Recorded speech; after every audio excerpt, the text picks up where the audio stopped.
Okay, so hello students. Last video में अपन ने देख लिया था सुक्रोज सुक्रोज क्यों नॉन रिड्यूसिंग है और माल्टोज क्यों रिड्यूसिंग है। फिर भी ठीक है, एक बार और डिटेल समझ लो। अगर एकदम डिटेल की बात करोगे तो मैं बोल रहा था कि ये पोजीशन पे अगर तुम लोग हाइड्रोलिसिस करोगे तो अल्डिहाइड ग्रुप मिलेगा। वो एग्जैक्टली कैसे मिलेगा देखो। अगर हाइड्रोलिसिस मतलब H plus and OH minus का अटैक, ठीक है, मतलब in short water H plus and OH minus का अटैक। अब ये क्या करेगा, यहाँ पे दो लोन पेयर ऑक्सीजन के पास H प्लस अटैक करेगा ऑक्सीजन पे।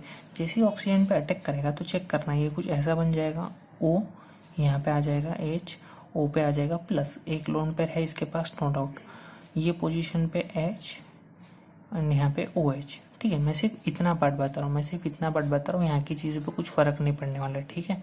यहाँ पे जो चीज़ है वैसे की वैसी ही रहेगी, ठीक है, इसलिए मैं इसको शो नहीं कर रहा अभी। देखो, अब यहाँ पे जब प्लस आएगा तो क्या होगा, ये इलेक्ट्रॉन को अपने तरफ खींचने की कोशिश करेगा क्योंकि इलेक्ट्रो नेगेटिव एटम पे पॉजिटिव चार्ज है। तो अब क्या होगा, यहाँ से OH माइनस है, OH माइनस जैसे ही ये पॉइंट पे अटैक करेगा कार्बन पे, वैसे ये उसके इलेक्ट्रॉन्स वापस ले लेगा। उसके पास तो प्लस चार्ज है तो उसको तो इलेक्ट्रॉन की ज़रूरत है, ठीक है। तो ये कुछ कन्वर्ट हो जाएगा ऐसा, यहाँ पे आ जाएगा O के पास H, O के पास H, एक लोन पेयर तो था ही उसके पास और वापिस से इलेक्ट्रॉन लिया तो और एक लोन पेयर आ गया, ठीक है।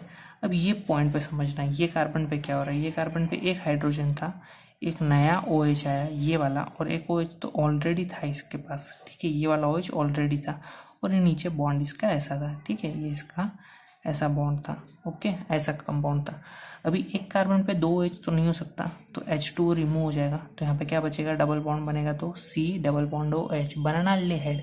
अब ये जो अल्डिहाइड बना, ये टॉलेंस रिएजेंट के साथ रिएक्शन करेगा और रिड्यूसिंग प्रॉपर्टी दिखाएगा। आई होप सो अभी एकदम क्लियर है, ठीक है।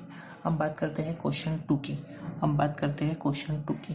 जो क्वेश्चन 2 है वो है ऑन कंप्लीट हाइड्रोलिसिस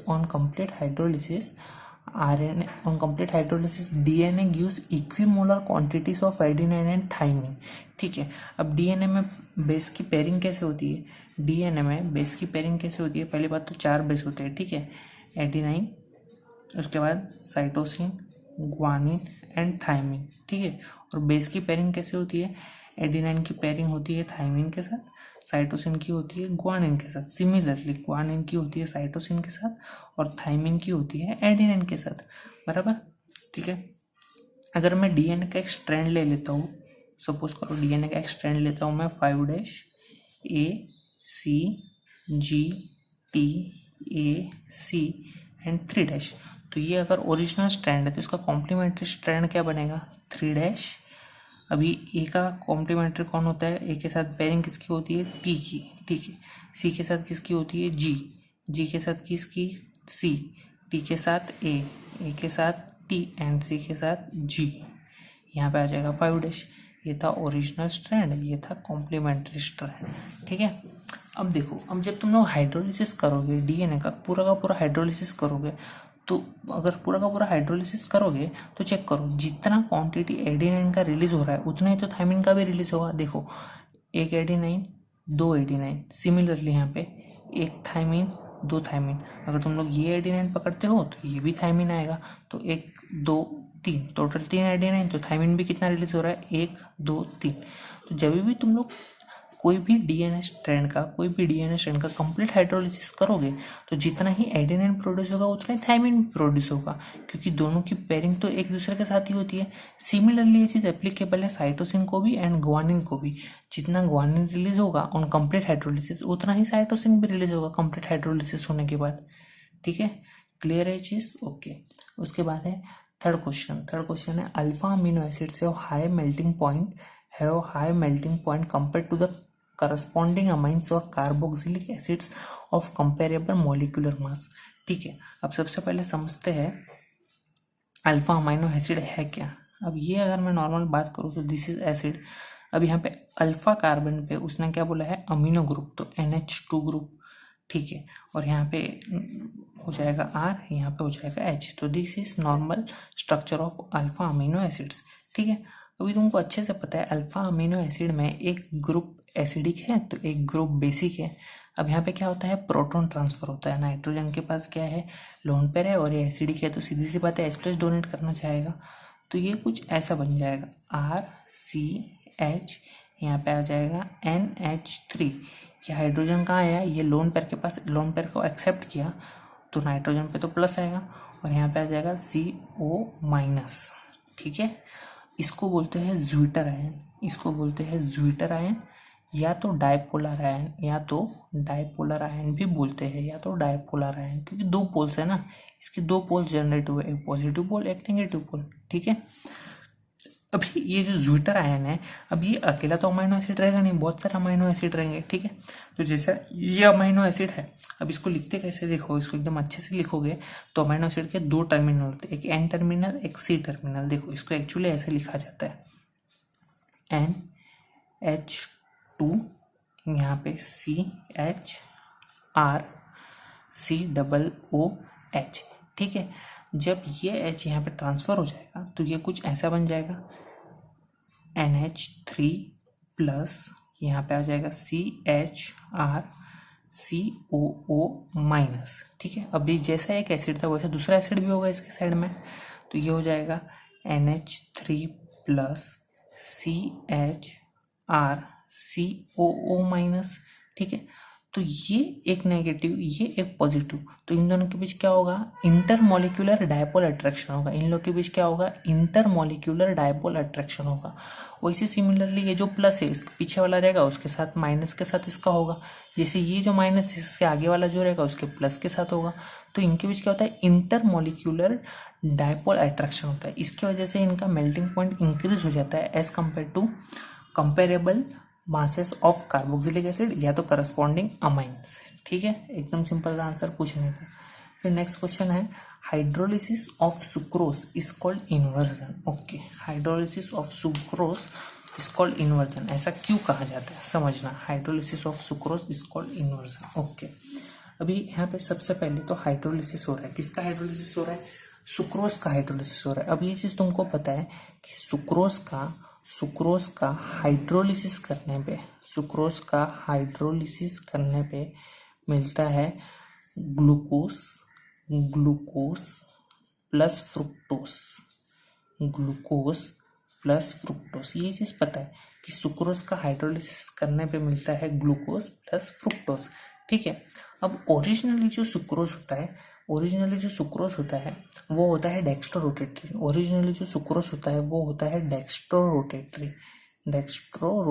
ठीक है, डेक्स्ट्रो रोटेटरी सुक्रोज होता है। अभी जो डेक्स्ट्रो रोटेटरी सुक्रोज है इसका जो वैल्यू रहता है वो रहता है 66.5 डिग्री। जब इसका हाइड्रोलिसिस हो जाता है तो जो प्रोडक्ट बनता है ग्लूकोज प्लस फ्रुक्टोज, उसमें जो ग्लूकोज है वो है डेक्स्ट्रो रोटेटरी, ये जो ग्लूकोज होता है वो होता है डेक्स्ट्रो रोटेटरी। ठीक है, डेक्स्ट्रो रोटेटरी, ये होता है ये होता है डेक्स्ट्रो रोटेटरी और इसका वैल्यू होता है 52.7 डिग्री। लेकिन ये जो फ्रुक्टोस होता है लेवो रोटेटरी, ये जो फ्रुक्टोस होता है वो होता है लेवो रोटेटरी। ठीक है, लेवो रोटेटरी, ये जो फ्रुक्टोस होता है वो होता है लेवो रोटेटरी, और लेवो रोटेटरी का इसका जो वैल्यू होता है, मेजरमेंट होता है, वो होता है -92.4 डिग्री। तो अब होता क्या है, एज कम्पेयर टू 52 ये -92 ज़्यादा है, तो इसका ओवरऑल जो नेट प्रोडक्ट है वो आंसर तो डेफिनेटली माइनस में आएगा, और माइनस में आएगा तो लेवो रोटेटरी। ओरिजिनली था डेक्स्ट्रो रोटेटरी, लेकिन इसका जो करस्पॉन्डिंग सोल्यूशन है उसका साइन तो माइनस आ रहा है, मतलब इससे अपोजिट हो जा रहा है, मतलब क्या हो रहा है, इसका इन्वर्जन हो रहा है। ठीक है, बात को समझो, ये वैल्यूज एक्सपेरिमेंटली रहती है। ठीक है, ये एग्जाम्पल के लिए तुम लोग याद रखोगे तो एक्सप्लेन करने के लिए अच्छा रहेगा। ठीक है, पर्टिकुलरली ये एग्जाम्पल के लिए सुक्रोज का वैल्यू होता है 66.5 डिग्री, ग्लूकोज का वैल्यू होता है 52.7 एंड फ्रुक्टोज का होता है -92.4। तो होता क्या है, यहाँ पे जो +52.7 है और ये -92.4 है, तो इनका जो नेट प्रोडक्ट रहेगा वो तो आंसर माइनस में ही आएगा। ठीक है, अब आंसर माइनस में आने की वजह से ये क्या हो जाएगा, लेवो रोटेटरी हो जाएगा, और सुक्रोज क्या है, डेक्स्ट्रो रोटेटरी। ठीक है, मतलब प्लस में है मतलब डेक्स्ट्रो रोटेटरी, और इसका आंसर माइनस में आएगा तो लेवो रोटेटरी। तो होगा क्या, जो ओरिजिनली प्लस में था अभी फाइनली क्या आ रहा है, माइनस में कन्वर्ट हो रहा है, मतलब इसका क्या हो रहा है, पूरा का पूरा इन्वर्जन हो रहा है। इसीलिए कहा जाता है कि hydrolysis of sucrose is called as inversion. ठीक है, समझ में आया क्यों इसको इन्वर्जन कहा जाता है, क्योंकि ओरिजिनली प्लस में इसका वैल्यू था, लेकिन जो फाइनली नेट प्रोडक्ट आया वो माइनस में आया, इसके वजह से इसको कहा जाता है इन्वर्सन। ओके, ठीक है। फिर नेक्स्ट क्वेश्चन है, सिंपल है, on boiling egg albumin becomes opaque white. ठीक है, अब जो एग एल्बुमिन होता है, जो रॉ एग होता है, कच्चा अंडा होता है, उसके अंदर पहले ओरिजिनली जो येलो कलर का एल्बुमिन रहता है, उसका जो नेचर होता है वो कैसा होता है, ग्लोबुलर नेचर का होता है। ठीक है, जब तुम लोग उसको हीट करते हो, उबालते हो, तो उबालने के बाद क्या होता है, अंदर का जो येलो कलर का है एल्बुमिन, वो opaque white colour type, whitish colour type में, ग्रे या वाइटिश कलर टाइप में कन्वर्ट होता है। ठीक है, और वो ओपेक मतलब क्या, वो फाइब्रस में कन्वर्ट हो जाता है। किसमें कन्वर्ट हो जाता है, फाइब्रस, उसका एक पर्टिकुलर शेप आ जाता है। ठीक है, वो ग्लोबुलर नहीं रहता। ठीक है, तो ये होता है डीनेचुरेशन ऑफ प्रोटीन, इसको बोलते हैं डीनेचुरेशन ऑफ प्रोटीन, इसे कहा जाता है डीनेचुरेशन ऑफ प्रोटीन। ठीक है, ओरिजिनली जो प्रोटीन का नेचर था ग्लोबुलर, इसको तुम लोग ने by the application of heat apply करके इसमें तुम लोग ने ऐसे केमिकली चेंजेस किया कि ये जो ग्लोबुलर नेचर था, इसका नेचर कन्वर्ट हो गया फाइब्रस में। तो this is the reason, by applying heat उसके अंदर कुछ केमिकल रिएक्शंस हुआ और वो जो ग्लोबुलर था कन्वर्ट हो गया फाइनली फाइब्रस में, तो इसको बोलते हैं डीनेचुरेशन ऑफ प्रोटीन। ठीक है, ओके। फिर उसके बाद है next question, answer the following. ठीक है, क्वेश्चन 3 है answer the following. Answer the following में पहला क्वेश्चन दिया है, some of the following statements apply to DNA only, some to RNA only and some to both, label them accordingly. ठीक है, fill in the blanks type है। ठीक है, 1 का ए, पहला दिया है the polynucleotide is double stranded. अब डबल स्ट्रैंडेड पॉलीन्यूक्लियोटाइड किस में होता है, सीधी सी बात है डीएनए में होता है, तो आंसर सिर्फ आएगा डीएनए। सेकंड पूछा है the polynucleotide contents uracil, uracil किस में होता है, सिर्फ और सिर्फ आरएनए में होता है। ठीक है, उसके बाद में the polynucleotide contents D ribose, चाहे डीएनए हो चाहे आरएनए हो, दोनों में होता क्या है, डी राइबोस। मतलब ये स्टेटमेंट डीएनए को भी एप्लीकेबल है एज वेल एज आरएनए को भी एप्लीकेबल है। फिर लास्ट पूछा द पॉलीन्यूक्लियोटाइड कंटेंट्स ग्वानिन। ठीक है, जो ग्वानिन बेस है ये डीएनए में भी होता है एज वेल एज आरएनए में भी होता है। क्लियर। फिर write the sequence of the complementary strand for the following segments of a DNA molecule. ठीक है,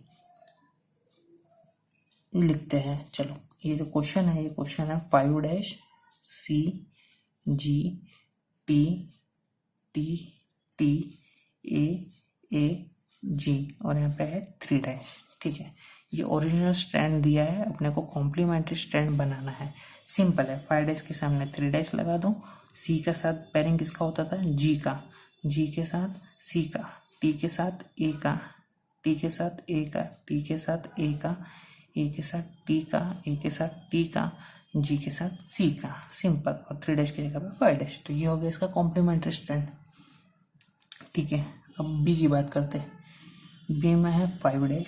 हाँ, सेकेंड थिंग कि ये जो पार्ट है ये न्यू सिलेबस में करंट एकेडमिक ईयर 2020-2021 के लिए ये पार्ट निकाल दिया गया है। ठीक है, लेकिन फिर भी मैं बता रहा हूँ, थोड़ा सा एक्स्ट्रा नॉलेज होना चाहिए, और एज वेल एज ये बायोलॉजी का भी पार्ट है। ठीक है, तो यहाँ नहीं तो बायोलॉजी में जो नीट वाले एस्पिरेंट्स हैं उनको तो ये चीज़ काम आनी ही वाली है। ठीक है, और पता ही होनी चाहिए ये चीज़। तो पोर्शन में नहीं है करके नहीं पढ़ना है, ऐसा मेंटालिटी मत बनाओ। सिंपल सा चीज़ है, ये बायोलॉजी में कवर हो चुका है तुम्हारा। ठीक है, तो इसको करके चलो, एकदम सिंपल सी चीज़ है। चलो, अब इसका कॉम्प्लीमेंट्री स्ट्रैंड बनाते हैं। ये है 3।